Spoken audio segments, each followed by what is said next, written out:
So you're making some money, you're living life, but somehow at the end of the month, you open up your bank account and it still shows $0. And to tell you the truth, it's probably not the amount of money that you're getting paid, but rather it's the poor money management habits that you've picked up over time that have allowed yourself to stay broke. Which leads me to mistake number 1, which is living paycheck to paycheck without a budget. And before you say, Brian, I don't need a budget, I'm just a chill guy, I'm gonna stop you right there. That's a one-way ticket to asking yourself, why do I only have $17 and it's only Tuesday and I got paid last week? Now here's the thing, if you don't tell where your money is supposed to go, it's just gonna go. It's gonna go to random $50 Amazon orders or $20 Erewhon smoothies, or maybe even something off the TikTok shop that you probably didn't even need. And then when something important actually comes up, like paying your rent, you're scrambling around and you're trying to make ends meet and you're just really stressed. Now to fix this issue, one simple way is to follow the 50-30-20 budget. This is where 50% is going to go towards essentials like rent, groceries, or anything related to that. 30% is going to go towards fun stuff or anything that you want to spend your money on. And then 20% is going to go towards saving and investing. And if you're someone that hates math, there's a lot of free apps out there that can budget for you. Now, mistake number 2 might not seem like something that should be talked about in this video, but it's actually choosing your partner. And I know this is a very personal one, and honestly, I'm not a love counselor, but I can tell you that it is a very real problem. Because when you choose the wrong partner, it can absolutely wreck your finances because of their own poor spending habits that can eventually bleed over to yours. And I've seen it happen from where, your partner is having these splurging on luxury gifts, or they don't even have a budget, they just spend like there's no tomorrow,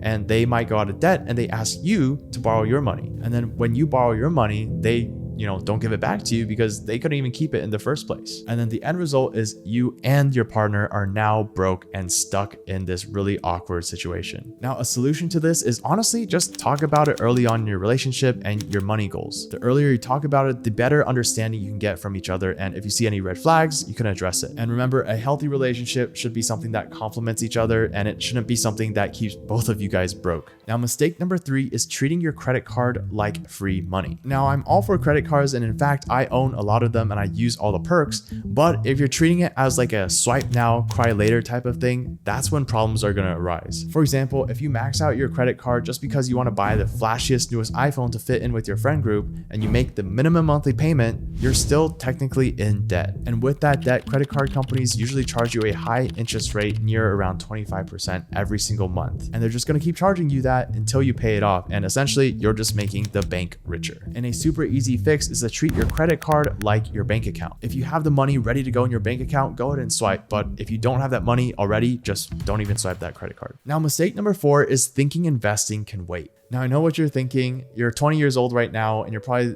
wondering, why should I have to worry about a problem that's for 40-year-old self me? But truthfully, every single year that you don't invest, you're kind of leaving free money on the table. This is because of something called compounding interest. And to help you understand that concept, let's take a look at this example. Let's say you're 20 years old and you start off with an initial amount of $1,000 in your investment account. And every single month you contribute $200 into this account. And for context, $200 is equating to around like a latte a day. Now, assuming you retire at the age of 65 and the average return of the stock market gives you 8% every single year, you would end up with around $993,000. And that's going to be represented by this green line. Now, interestingly, if you look at the blue line, that shows you the amount of money that you initially put up. And that total is $109,000. So essentially, you only put in $109,000. And because of compounding interest, it grew your money for you. Now, I know this video isn't financial advice, but I just wanted to show you of the opportunities that you could take advantage of. Now, mistake number 5 is keeping your money in a traditional savings account. Now, I know what you're thinking, like, back off, Brian, at least I'm saving my money. But here's the thing, your money isn't growing as fast as it could be. And that's because most traditional savings accounts are only going to give you a 0.01% interest rate. So that means that every $1,000 that you put in, you're only going to get 10 cents. What are you going to do with 10 cents, right? Meanwhile, on average, inflation is eating away at your money's value by 2% every single year. So while you're feeling good about saving, your dollar is actually losing its buying power. Now, as a solution, you should be moving your savings into a high yield savings account. And at the time of filming this video, these accounts can give you around 4 to 5% every single year. So now,